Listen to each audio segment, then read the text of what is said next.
आधुनिक हिंदी साहित्य के अनेक रचनाकारों ने समय समय पर हमें भारतीय पारंपरिक मूल्यों से अवगत कराया। उन मूल्यों को साहित्यिक रचनाओं के माध्यम से व्याख्यायित किया और बताया कि हमारा जो कर्तव्य है, हमारा धर्म है, हमारा आचरण और व्यवहार है, हमारी जीवन शैली है, वो कैसी हो। सबके प्रति एक सद्भाव, सद्भावना, आत्मीयता, सहृदयता ये होनी चाहिए। बालकृष्ण शर्मा नवीन ने भी, या द्विवेदी युग, भारतेंदु युग, छायावाद और छायावादोत्तर कवियों ने या गद्यकारों ने अनेक ऐसे सामाजिक चुनौती बने हुए, राष्ट्रीय चुनौती बने हुए विषयों को अपनी रचनाओं के माध्यम से प्रस्तुत करते हुए मूल्यों की महत्ता को, उसकी प्रासंगिकता को रेखांकित किया, हमारा ध्यान आकृष्ट किया। बालकृष्ण शर्मा नवीन लिखते हैं, और चाटते झूठे पत्ते उस दिन देखा मैंने नर को, उस दिन सोचा क्यों न लगा दूं आग दुनिया भर को।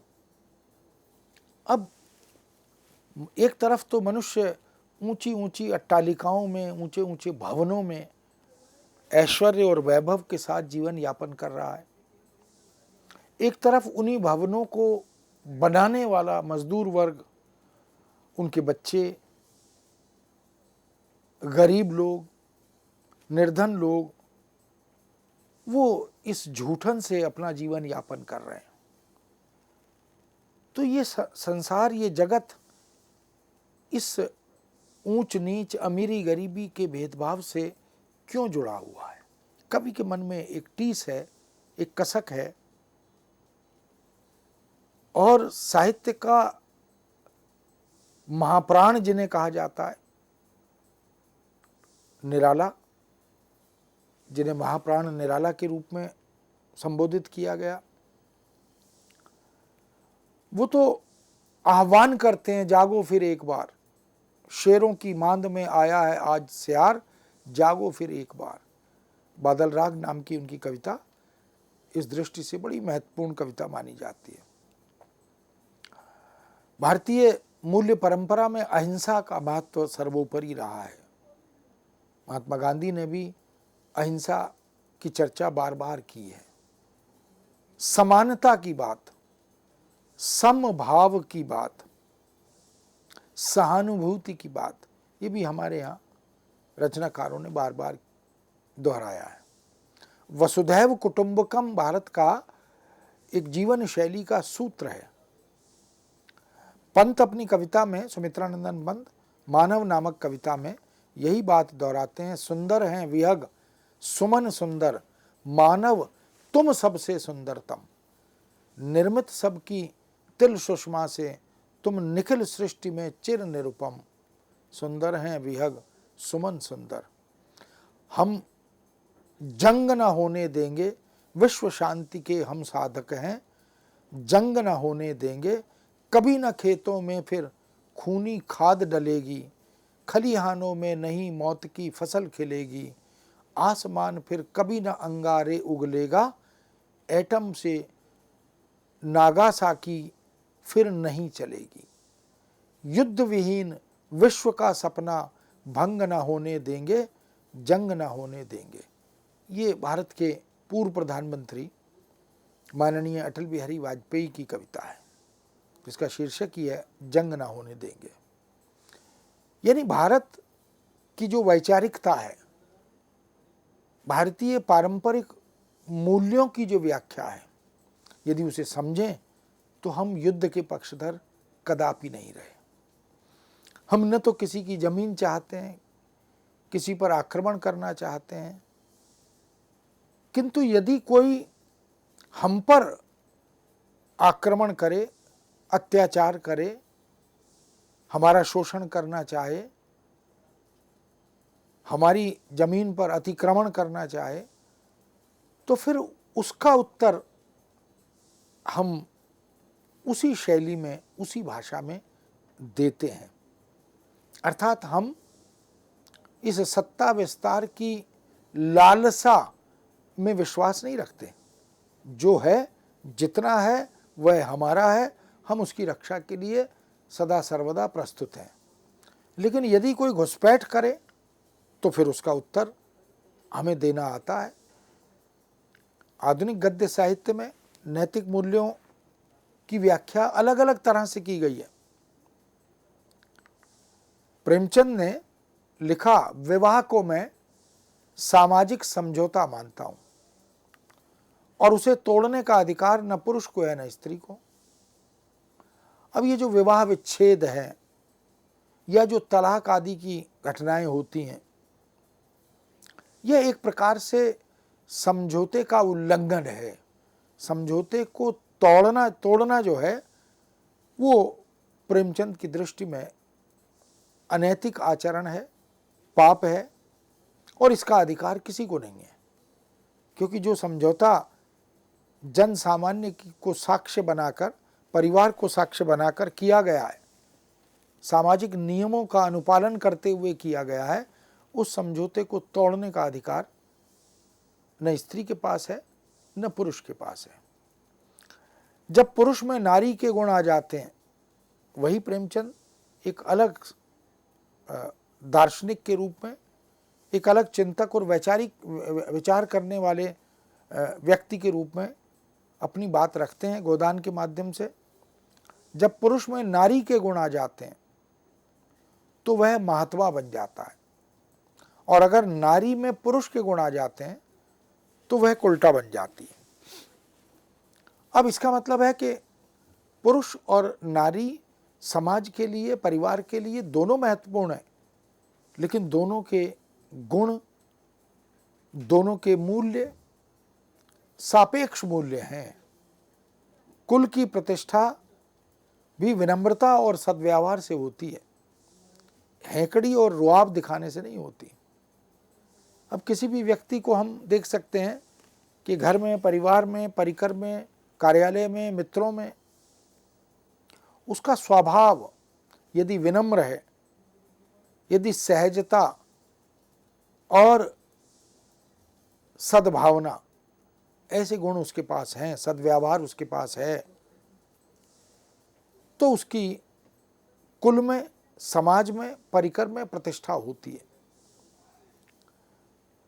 ये जो दंभ है, ये जो हेकड़ी है,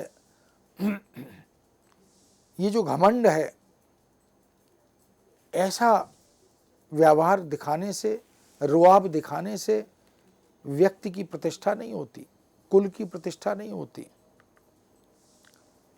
इसलिए मुंशी प्रेमचंद ने एक चिंतक और विचारक की तरह अपनी कहानियों और उपन्यासों में, अपनी समालोचनात्मक साहित्य में इन सब बिंदुओं की ओर हमारा ध्यान आकृष्ट किया है।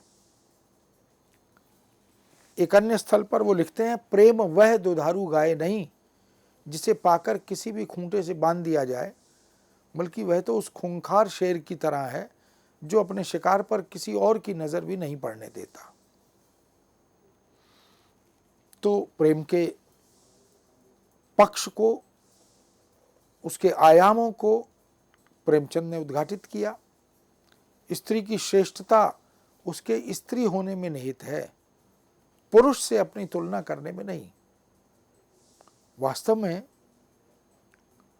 पुरुष का जो कर्तव्य, धर्म, आचरण, व्यवहार है, वह स्त्री की तुलना कर नहीं सकता। स्त्री को जो गुण ईश्वर ने दिए हैं, जो शक्ति दी है, जो आचरण और व्यवहार का सामर्थ्य दिया है, वह पुरुष को नहीं दिया। इसलिए दोनों में तुलना तो हो नहीं सकती। मोहन राकेश लहरों के राजहंस नामक नाटक में एक बहुत सुंदर मूल्य स्थापना, मूल्य व्याख्या करते हैं। नारी का आकर्षण पुरुष को पुरुष बनाता है और उसका अपकर्षण उसे गौतम बुद्ध बना देता है। तो महात्मा बुद्ध ने किस तरह से सब कुछ होते हुए भी त्याग दिया, उसकी मूल में क्या कारण था, उसकी तरफ ध्यान आकृष्ट किया। करुणा सेंत का सौदा नहीं है, आचार्य रामचंद्र शुक्ल लिखते हैं। हजारी प्रसाद द्विवेदी तो लिखते हैं, जो साहित्य मनुष्य समाज को रोग, शोक, दारिद्र्य और अज्ञान और परमुखापेक्षिता से बचाकर उसमें आत्मबल का संचार करता है, वह निश्चय ही अक्षय निधि है। तो साहित्य वह है जो मनुष्य को, समाज को रोग से मुक्त करने में या रहने में मदद करे। बहुत सी मानसिक विकृतियां दूर हो जाती हैं। कैथारसिस करता है साहित्य। कविता, कहानी, उपन्यास, नाटक, संस्मरण, डायरी, रेखा चित्र, जीवनी, यात्रा वृत्तांत आदि, इनको पढ़ने से विरेचन होता है और काव्य का, साहित्य का प्रयोजन जब गिनवाया गया तो उसमें रोग मुक्ति भी एक प्रयोजन है। तुलसीदास ने या पद्माकर ने जो गंगा लहरी लिखी, हनुमान बाहुक तुलसी ने लिखा, तो ऐसी बहुत सी रचनाएं हैं। साहित्य शोक से मुक्ति कराता है, दारिद्र्य से मुक्ति कराता है, अज्ञानता से मुक्ति कराता है, परमुखापेक्षता से बचने का मार्ग प्रशस्त करता है। इसलिए वो एक विलक्षण अक्षय निधि है। स्यारों के स्पर्श से सिंह किशोरी कलुषित नहीं होती, असुरों के गृह में जाने से लक्ष्मी हर्षित नहीं होती, चींटियों के स्पर्श से कामधेनु अपमानित नहीं होती, चरित्रहीनों के बीच वास करने से मां सरस्वती कलंकित नहीं होती। ये हजारी प्रसाद द्विवेदी ने कहा। तो जिसका जो गुण है, गुण धर्म है, वह उसकी मान मर्यादा का द्योतक बनता है। अगर हम अपना व्यवहार, अपने कर्म, अपना आचरण, अपना चरित्र, इसे ठीक रखें, अनुकरणीय बनाएं, तो फिर कोई कुछ भी कहे, कुछ भी करे, उससे बहुत फर्क नहीं पड़ता। ईदगाह कहानी में जो बच्चा हामिद है, वह अपने बालपन में ही खिलौने की अपेक्षा चिमटा लेकर अपनी दादी के लिए जाता है। बाकी बच्चे खिलौने खरीदते हैं, खान पान की वस्तुएं खरीदते हैं, लेकिन हामिद अपनी दादी के लिए चिमटा खरीदता है। तो एक प्रकार से बाल मनोविज्ञान का ध्यान रखते हुए कवि ने, गद्यकार ने या रचनाकार ने, कहानीकार प्रेमचंद ने हमारा ध्यान आकृष्ट किया। इसलिए मूल्यों से विहीन रचना साहित्य कहलाने की हकदार नहीं होती। यदि कोई कहानी, कोई कविता, कोई उपन्यास, कोई नाटक या कोई अन्य साहित्यिक रचना अपने उद्देश्य की पूर्ति नहीं करती, उन मूल्यों से जोड़ने में सफल नहीं हो पाती जिसके लिए उस रचना का सृजन किया जाता है, तो वस्तुतः उसे साहित्यिक रचना कहना थोड़ा कठिन हो जाता है। यही कारण है कि शोषितों और वंचितों की पक्षधर होनी चाहिए साहित्यिक रचना। वह शोषितों को शोषण मुक्त कराए, वह वंचितों को उनके अधिकारों को प्राप्त करने में मदद करे, उनका मार्ग प्रशस्त करे, वह लोक उपकार के मूल मंत्र को साथ लेकर चले। वही साहित्यिक रचना होती है और वही साहित्यिक रचना कहलाती भी है। हिंदी के मूर्धन्य रचनाकार रामधारी सिंह दिनकर, जिनको हिंदी का राष्ट्र कवि भी कहा गया, उन्होंने 1973 में एक निबंध आधुनिक बोध लिखा था। इसमें उन्होंने साहित्य और मूल्य के संदर्भ में एक बड़ा महत्वपूर्ण कथन प्रस्तुत किया था। मूल्य वे मान्यताएं हैं जिन्हें मार्गदर्शक ज्योति मानकर सभ्यता आगे बढ़ती है और जिनकी उपेक्षा करने वालों को परंपरा अनैतिक, उच्छृंखल या बागी घोषित कर देती है। इसलिए साहित्य और मूल्य हमें हम कौन थे, क्या हो गए और क्या होंगे अभी, आओ बैठें विचारें, ये समस्याएं सभी ऐसे महत्वपूर्ण बिंदुओं की ओर आकृष्ट करती हैं। हमारे कल यानी बीते हुए कल, भूत, वर्तमान और भविष्य, इसकी एक प्रकार से पूर्व सूचना वह भी प्रकट करता है। युगों युगों से कालजयी साहित्य एवं साहित्यकारों की परंपरा इसका निर्वाह करती रही है। इसीलिए जीवन मूल्य, मानव मूल्य, नैतिक मूल्य, सामाजिक मूल्य, धार्मिक मूल्य, सांस्कृतिक मूल्य आदि, इनकी प्रासंगिकता आज भी है। आधुनिक काल में साहित्य का चहुमुखी विकास हुआ, अनेक नए गद्य रूपों का आगमन हुआ, प्रस्फुटन हुआ। जीवन के परंपरागत मूल्यों के साथ साथ बहुत सी नई मान्यताएं भी जुड़ती चली गईं। भारतेंदु, अंधेर नगरी, विशस्य विषमौषधम, भारत दुर्दशा आदि नाटकों में युगीन समस्याओं को भलीभांति प्रतिबिंबित करते रहे और समाज और जनता को अपनी मान्यताओं और धारणाओं से जोड़कर वो अपने साहित्यिक सरोकारों से अवगत कराते रहे। भारतेंदु युगीन साहित्य में सत्य, न्याय, त्याग, उदारता आदि मानवीय मूल्यों की प्रतिष्ठा, उनके प्रति आस्था, इसका भाव प्रकट किया गया। प्राचीन और पारंपरिक भारतीय संस्कृति के प्रति प्रेम को पुनर्जागृत करने का काम भी, उस पर बल देने का काम भी किया। प्रसाद ने अपने नाटकों में ऐतिहासिक कथानकों के परिप्रेक्ष्य में नए मूल्यों को संजोया। आधुनिक युग में उपन्यास मानव मूल्य का समावेश व्यापक फलक पर करते हैं। प्रेमचंद ने उपन्यास को मानव चरित्र का चित्र यूं ही नहीं कहा।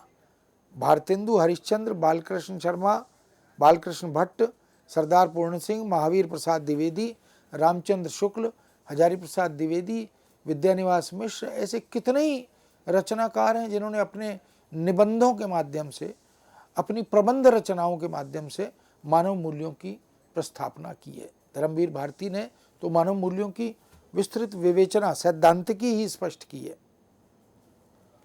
डॉक्टर धर्मपाल मैनी ने मानव मूल्यों पर अपना पूरा जीवन लगा दिया और मानव मूल्य पारिभाषिक शब्द के कई कई खंडों में कोश प्रकाशित किए। इस तरह मानव मूल्यों के विभिन्न आयामों को चिंतकों ने, विचारकों ने, कवियों ने, गद्यकारों ने, गीतकारों ने, गजलकारों ने समय समय पर उद्घाटित किया है। रामचंद्र शुक्ल की आलोचना, यानी वो एक प्रतिष्ठित आलोचक भी थे, उस आलोचनात्मक रचनाओं को देखें जिसमें सभ्यता समीक्षा का आधार मुख्य रूप से रहा है। उन्होंने मूल्यों की समीक्षा समय समय पर की है। महादेवी के रेखाचित्र देखें, उनके संस्मरणात्मक मार्मिक साहित्य को देखें, उनके मानवीय मूल्यों के आख्यान करने वाले आख्यानक कथानकों को देखें। आधुनिक काल की मिशनरी पत्रकारिता बलिदानी और कर्तव्य पालन की पत्रकारिता थी, उसमें भी मूल्यों की विनिर्मिति को देखें। गद्य की तरह आधुनिक काल का प्रत्येक पद्य चरण, भारतेंदु युग, द्विवेदी युग, छायावाद, प्रगतिवाद, प्रयोगवाद, नई कविता आदि, राष्ट्रीय सांस्कृतिक काव्यधारा या अन्य जो काव्यधाराएं हैं उनमें देखें तो इसी मूल्यों के बोध को जागृत करने का काम रचनाकार करते रहे। आधुनिक युग के अंतर्गत भारतेंदु युग की राष्ट्रीयता, द्विवेदी युग की नैतिकता, छायावादी और राष्ट्रीय सांस्कृतिक काव्यधारा के प्रणेताओं की सांस्कृतिक चेतना, प्रगतिवाद के समर्थकों द्वारा वर्ण भेद और वर्ग भेद मिटाने का आह्वान, आंदोलन, इन सब को हम देख सकते हैं। भारतेंदु सहित उनके मंडल के भी बहुत से रचनाकारों ने राष्ट्रीय भावना का जागृत गीत गाया, उस भाव को जागृत किया और मूल्यबोध से जोड़ा। अंग्रेज राज सुख साज सजे सब भारी, पैदन विदेश चली जात यह अति ख्वारी।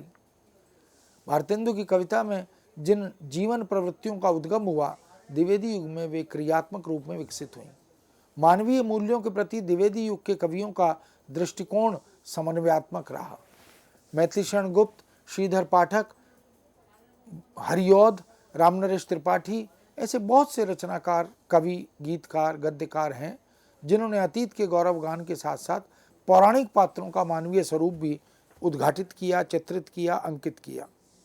प्रिय प्रवास हो, वैदेही वनवास हो, जयद्रथ वध हो, पंचवटी हो, साकेत हो, रामचरित, चिंतामणि हो, ऐसी बहुत सी रचनाएं द्विवेदी युगीन कविता में स्वार्थ से परमार्थ की ओर, संग्रह से त्याग की ओर, स्वहित से परहित, सर्वहित या जातीय हित की ओर, देश हित की महत्ता आदि भावों विचारों को रेखांकित किया, सिद्ध किया और मानव मूल्य तथा भारतीय संस्कृति के पुनीत आदर्शों की स्थापना और पुनर्व्याख्या भी समय समय पर की है। यही पशु प्रवृत्ति है कि आप ही चरें, मनुष्य है वही जो कि मनुष्य के लिए मरे। दूसरी ओर राष्ट्रभक्ति को भी इस युग की कविता में प्रेरक मूल्य के रूप में उद्घाटित किया गया। जिसे ना निज गौरव तथा निज देश का अभिमान है, वह नर नहीं नर पशु निरा और मृतक समान है। इतनी बड़ी बात कवि जब कहता है तो उसके सामने राष्ट्र और राष्ट्रीयता, राष्ट्र के प्रति कर्तव्य, यह महत्वपूर्ण बन जाता है। जिसे न निज गौरव और निज देश का अभिमान है, जो स्वाभिमानी नहीं है और स्वदेश के लिए जिसके मनोमस्तिष्क में गर्व का, अभिमान का भाव नहीं है, वो नर नहीं है। वो नर होकर भी पशु है और निरा पशु समान है, मृतक समान है, मृत प्राय है। जहां देश हित प्रश्न सामने आ जाता है, लाखों सिर अर्पित हो मरना सिखलाते हैं। इसी तरह प्रसाद जी ने विश्व बंधुत्व की बात अपने साहित्य के माध्यम से की, कर्मण्यता की बात की, साहस की बात की, नैतिकता की बात की, संयम, त्याग, बलिदान की बात की और राष्ट्रहित, सर्वहित, सार्वभौमिकता आदि इन सब मानवीय मूल्यों की ओर हमारा ध्यान आकृष्ट किया। कामायनी जहाँ मानवीय संस्कृति का प्रसारक, प्रस्थानक ग्रंथ है, वहीं चंद्रगुप्त, स्कंदगुप्त, ध्रुवस्वामिनी, अजातशत्रु, जन्मेजय का नागयज्ञ जैसे नाटकों में प्रसाद राष्ट्रीय भावधारा का स्रोत प्रवाहित करते हैं। कुकुरमुत्ता, सरोज स्मृति, भिक्षुक, वह तोड़ती पत्थर, विधवा, ये जो 5 कविताएं हैं निराला की, ये वास्तव में छायावादी रोमानी चेतना से नितांत भिन्न अलग मार्ग प्रशस्त करती हैं, मूल्यों की मार्मिक चेतना को जगाती हैं। साहित्य में दुख अकेला होते हुए भी अकेला नहीं होता, निराला की कविताएं इसका प्रमाण हैं। अबे सुन बे ओ गुलाब, फूल मत गर पाई खुशबू रंगो आब, खून चूसा खाद का तूने अशिष्ट, डाल पर इतरा रहा कैपिटलिस्ट। ये जो सटायर है, ये जो व्यंग्य है, ये निराला के पास अद्भुत शक्ति है। पंत की वीणा, ग्रंथि, पल्लव, गुंजन, स्वर्ण किरण, ऐसी बहुत सी रचनाएं हैं जिनमें आस्था, सौंदर्य, प्रेम, आनंद, संयम और जीवन मूल्यों को न केवल उजागर किया गया, प्रतिष्ठित किया गया, बल्कि उन्हें कालजयी भी बनाया गया। प्रेम को जीवन का एक श्रेष्ठ मूल्य बताते हुए कवियों ने, लेखकों ने उसकी महत्ता को रेखांकित किया। मन को विराट की आत्मा से कर सर्वयुक्त, तुम प्यार करो सुंदरता में रहना सीखो, जो अपने ही में पूर्ण स्वयं है, लक्ष्य स्वयं। कवि यही महत्तर ध्येय अनुज के जीवन को। तो मन को विराट की आत्मा से कर सर्वयुक्त, वह जो अलौकिक सत्ता है, वह जो ईश्वर है, वह जो सार्वभौमिक है, इस मन को उस विराट की आत्मा से युक्त करना, उसी से प्यार करो। और सौंदर्य जो है, सत्यम शिवम सुंदरम, वही कल्याणकारी है, उसके साथ जुड़ना यह प्रशंसनीय है। प्रगतिवादी काव्य मानवतावाद को उच्चादर्श के रूप में प्रतिष्ठित करता है। विषमता, पद दलन, शोषण का विरोध करता है। प्रगतिवाद और प्रगतिवादी कविता समता, कर्मण्यता, आशावादिता इनके संदेश देती है। प्रयोगवाद में लघु मानव के बहाने लघु परिवेश को केंद्रीभूत करने का प्रयास भी कवि ने किया है, लेखक ने किया है। गिरजा कुमार माथुर भावी उज्जवल मानवता का आशालोक रचते हैं। अब युग की अंधियारी रजनी मिटने को है, अब युग की अंधियारी रजनी मिटने को है, जन रवि का अग्न प्रकाश चरण अंकित हो रहा धरा के कैसे आंचल पर, जिसमें मानवता छिपी धूप बन सोती है। नई कविता में भी जहां मानव स्वातंत्र्य, मानव स्वाभिमान, मानव विशिष्टता, मानव विवेक, मानव निष्ठा और आत्मविश्वास जैसे मूल्यों का जब जब क्षय होता है, वह नए कवि की चिंता का विषय बनता है।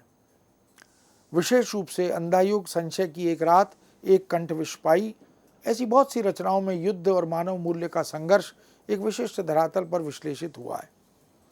मानव स्वातंत्र्य को एक अहम मूल्य मानते हुए उसकी रक्षा हेतु नया कवि शांति का हामी है, पक्षधर है। और इस संदर्भ में सर्वेश्वर की कविताओं में कथाकार और सिपाही उल्लेखनीय है। सिपाहियों के गीत का उल्लेख किया जा सकता है। उनके अतिरिक्त अज्ञेय, लक्ष्मीकांत वर्मा, जगदीश गुप्त ऐसे बहुत से कवियों, गद्यकारों ने कविताओं में भी मानव स्वातंत्र्य की अभिव्यक्ति पर बल दिया है। नया कवि मानव स्वाभिमान को बचाना चाहता है, फलतः संशय की एक रात में युद्ध न चाहते हुए भी स्वाभिमान की रक्षा करना चाहता है। नए कवि की दृष्टि में प्रत्येक विशिष्ट व्यक्ति विशिष्ट है, वह भीड़ नहीं है। मानव विशिष्टता में जो व्यापकता है वह भवानी प्रसाद मिश्र, शमशेर बहादुर, सर्वेश्वर दयाल सक्सेना, रघुवीर सहाय, धर्मवीर भारती ऐसे कवियों में प्रचुर मात्रा में मिलती है। कनुप्रिया के कनु का नाम भी इसी संदर्भ में उल्लिखित है। इस तरह हम देख सकते हैं कि छायावादी काव्य हो, छायावादोत्तर काव्य हो, छायावाद पूर्व काव्य हो, सभी कवियों ने, सभी गद्यकारों ने मानव मूल्यों को साहित्य से जोड़कर अभिव्यक्त किया। इसलिए कवि कहता है, दुख सभी को मांझता है और चाहे स्वयं सभी को मुक्ति देना, वह न जाने किंतु उसे मांगता है। उन्हें यह सीख देता है कि सबको मुक्त रखो। मित्रों, मानव आस्था में ये जो कवि हैं, ये जो गद्यकार हैं, ये पाठकों की आस्था जोड़ते चलते हैं। आस्था न कांपे मानव, फिर मिट्टी का भी देवता हो जाता है। इस तरह के कथनों से, शीर्षकों से इन कवियों ने, इन गद्यकारों ने मानव मूल्य के रूप में जिस आत्मविश्वास को, जिस स्वाभिमान को, जिस राष्ट्रभक्ति को अपनाया है, उसी की व्याख्या वो बार बार करते रहे। इस विषय को यहाँ विराम देते हैं। पुनः आपके समक्ष एक नए विषय के साथ उपस्थित होंगे। आज्ञा दीजिए। नमस्कार।